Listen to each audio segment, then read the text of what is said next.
Hello student, आज हम देखेंगे क्लास 12 का लेक्चर नंबर 2 मैथ का।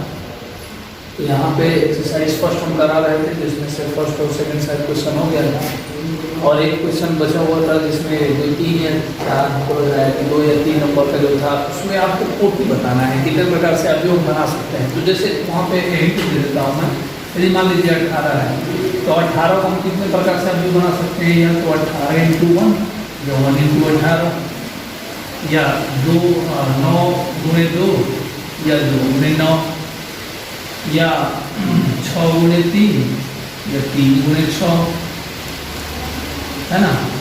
और 18 के जितने भी खंड होंगे वो सभी के सभी हम कहेंगे कि इस तरीके के कोटि के हम आव्यूह बना सकते हैं। यही पूछा है, हमको लग रहा है कि दूसरे और तीसरे क्वेश्चन में, तो उसको आप ट्राई करिए। अब हम देखेंगे क्वेश्चन नंबर 4, 5, 6 लगभग 4, 5, 6 लगभग एक जैसे हैं, लेकिन इसमें से 5 का मैं फर्स्ट क्वेश्चन बता रहा हूँ। एक 3 × 4 आव्यूह की रचना दीजिए जिसमें अवयव निम्न है। तो अवयव ऑलरेडी दिया हुआ है, तो 3 × 4 का आव्यूह हमें बनाना है। तो 3 × 4 मतलब 3 पंक्ति होना चाहिए और 4 स्तंभ होना चाहिए। तो बड़ा क्वेश्चन था इसलिए मैंने इसको नोट किया। 3 × 4 मतलब यहाँ पे कितना होगा, A11, A12, A13, A14 होगा। कितने स्तंभ हुए, 1, 2, 3, 4 स्तंभ हुए और एक पंक्ति हुआ। दूसरा पंक्ति लिखेंगे 2, 1, 2, 2, 2, 3 and 2, 4। इसी तरीके से 3, 1, 3, 2, 3, 3 and 3, 4। तो सभी अवयव यही हमारे पास होंगे, यही अवयव होगा क्योंकि 4 स्तंभ हो गए और 3 पंक्तियां हो गई।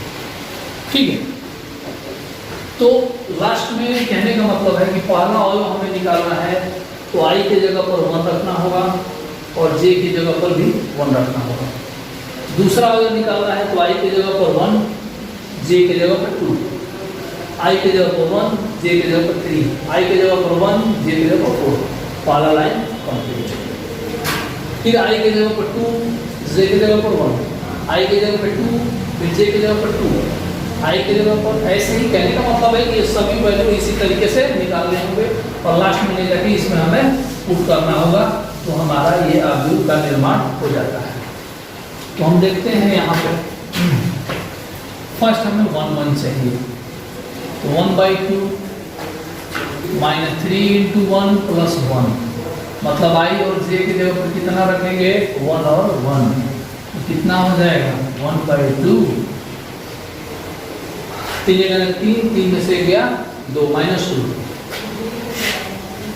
2 से डिवाइड किया -1।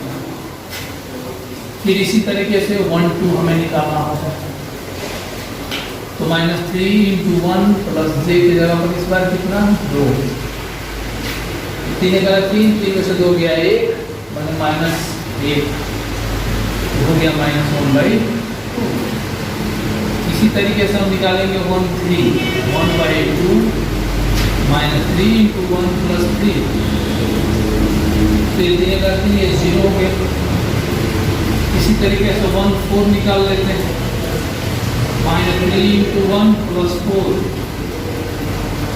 तो कितना हो गया 1/2। ऐसे ही हम निकाल देंगे आपका 2, 1 और 2, 1 ऑलरेडी मैंने टोटली बता दिया है कि किस तरीके से 3 और 4 का आव्यूह बनेगा। 3 और 4 का आव्यूह हम निकालेंगे, उसके बाद उसमें पुट करेंगे, ये सब वैल्यू निकाल के उसमें रख देंगे हम। तो 2 और 3 कैसे है ना, तो -3 × 2 + 1 तो 3 × 6, 6 में से गया 5, 5/2। ठीक है, तो आव्यूह क्या होगा लगभग हम यहीं पे, इसके आगे आप अपने से निकाल लेंगे। इसके आगे हम आव्यूह यदि लिखना चाहें तो क्या होगा, पहले पंक्ति पहला स्तंभ का वैल्यू है -1, पहले पंक्ति का ही है दूसरा स्तंभ -1/2, फिर ये 0 फिर 1/2। ठीक है, दूसरे स्तंभ का भी हमने एक वैल्यू निकाला हुआ है 5/2। तो अब यहाँ पे मतलब यहाँ पे वैल्यू, यहाँ पे वैल्यू, यहाँ पे, यहाँ पे, यहाँ पे एंड यहाँ पे और यहाँ पे। ये टोटल 6 वैल्यू है, 7 वैल्यू आपको निकाल के यहाँ पे पुट करना है। अब हम नेक्स्ट क्वेश्चन देंगे 6 का 2।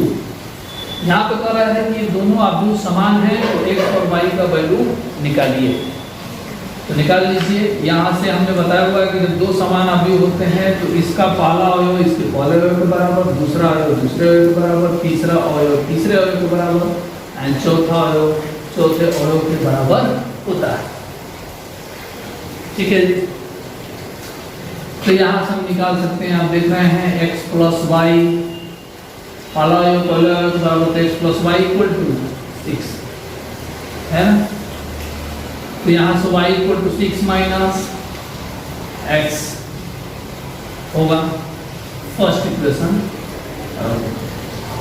ये जो 4 नंबर का है ये 4 नंबर के बराबर होगा तो x y इक्वल टू 8, तो y equal to 8 by x लिख सकते हैं। अच्छा है हम बाई न लिख करके यहीं पे हम वैल्यू रख देते हैं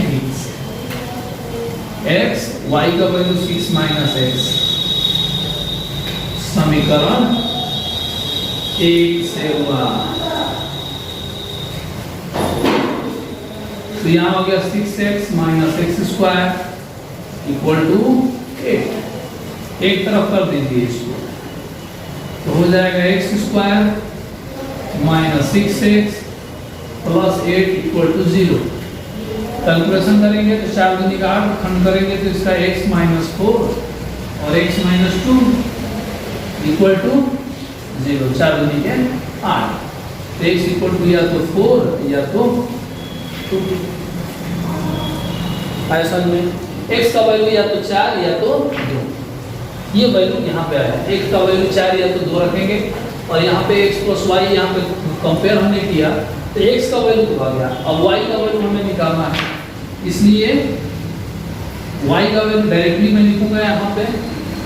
y का वैल्यू यहाँ से निकालेंगे समीकरण 1 से।